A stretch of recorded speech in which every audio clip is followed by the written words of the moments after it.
Monsieur Hessel, fin du monde ou bien fin de notre monde?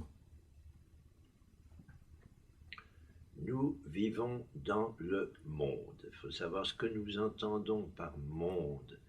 Nous vivons sur une planète, déjà indiqué que c'est une petite planète dans un système solaire qui est un petit système solaire par rapport à l'immensité du cosmos. Mais ce monde est le seul, cette planète est la seule où nous puissions vivre.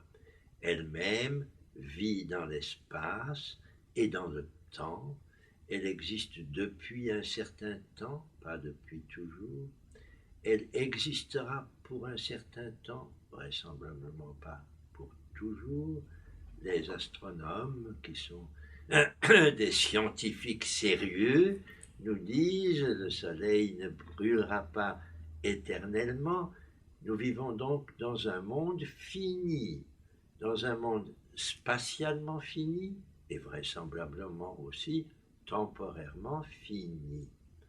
La fin du monde, c'est-à-dire la fin de notre environnement de monde, est certaine, mais elle est totalement indéterminée. Ça peut durer encore plusieurs milliards d'années ou moins. On n'est pas sûr là-dessus. On a plutôt le sentiment que pour le moment, dans les 2 ou 3 ou 4 siècles qui sont devant nous, ça va continuer à tourner comme ça tourne. C'est pas certain.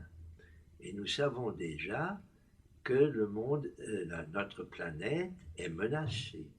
Et elle est menacée par nous. Qui est-ce qui l'a démolie? Qui est-ce qui a surexploité ses ressources? Ce sont les hommes, plus que les autres espèces vitales. Mais enfin, pour le moment, on peut dire que la fin du monde n'est pas encore inscrite clairement dans les tablettes. En revanche, la fin d'un monde, si nous entendons par là le monde dont nous avons l'habitude, auquel nous avons été habitués, disons, au cours des 3 derniers siècles, la fin du monde dans lequel nous avons été élevés et qui est déjà en train de se transformer, elle est peut-être cette fin inscrite dans le siècle que nous commençons à vivre. Dans ce siècle, les hommes auront impérativement besoin de changer certaines des habitudes qu'ils ont prises et qu'ils ont laissées se développer et qui ont précisément pour effet de rendre ce monde moins vivable pour l'espèce humaine. Quand on pense que déjà dans quelques années, un certain nombre d'îles où vivent des hommes vont être submergées, c'est montrer la nécessité d'un autre monde.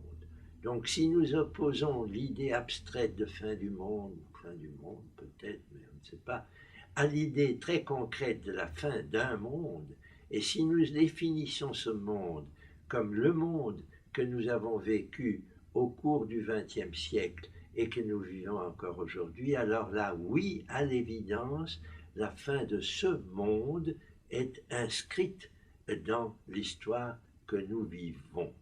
Il pourra se présenter comme une transformation plutôt que comme un achèvement. Le monde ne va pas finir, mais un monde va être remplacé par un autre monde. La fin d'une civilisation par une autre civilisation. C'est là que le mot monde a toute son ambiguïté. Si nous appelons je suis du monde, et moi qui suis du monde, je suis un mondain, c'est une définition du mot monde. Celui-là, il a déjà changé depuis longtemps. Il change tout le temps. La fin du monde féodal, la fin du monde de l'esclavage, ces mondes-là ont trouvé leur fin. Mais le monde, c'est-à-dire la façon dont l'espèce humaine vit, le monde humain, est quelque chose qui existe maintenant depuis le début de l'espèce et qui continuera naturellement à exister. Mais il se transformera. Un monde que nous pouvons décrire comme le monde de l'industrialisation, par exemple, et de la financiarisation de l'économie. Ce monde-là, il est indispensable que nous y mettions un terme. C'est un terme plutôt que la fin. Un terme, c'est une étape.